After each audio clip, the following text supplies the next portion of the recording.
ప్రభుత్వం ప్రతిష్టాత్మకంగా చేపడుతున్న ఏరువాక కార్యక్రమంలో ప్రజాప్రతినిధులు ఉత్సాహంగా పాల్గొంటున్నారు. గుంటూరు జిల్లా మేడికొండూరు మండలం సిరిపురంలో నిర్వహించిన ఏరువాక కార్యక్రమంలో శాసనసభాపతి కోడెల శివప్రసాదరావు పాల్గొన్నారు. ఏరువాకలో భాగంగా జోరు వర్షంలోనూ కోడెల ఎడ్లబండి నడిపారు. అనంతరం స్థానిక రైతులతో కలిసి పొలంలో నాగళ్లతో దుక్కి దున్నారు. కోడెలతో పాటు తాడికొండ ఎమ్మెల్యే శ్రవణ్ కుమార్ ఏరువాకలో పాల్గొన్నారు.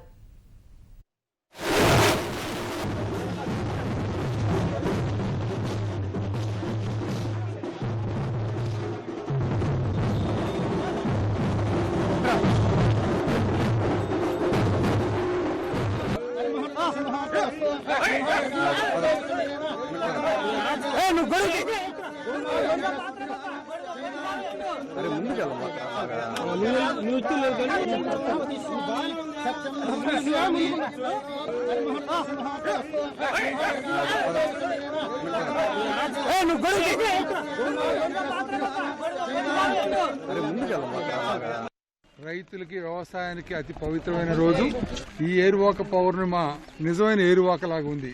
తొలకరి వర్షాలు, భూమి తల్లి పులకరించిపోతున్నటువంటి వర్షం రైతులకి ఈ సంవత్సరం చాలా ఆశాజనకంగా ఉంటుంది.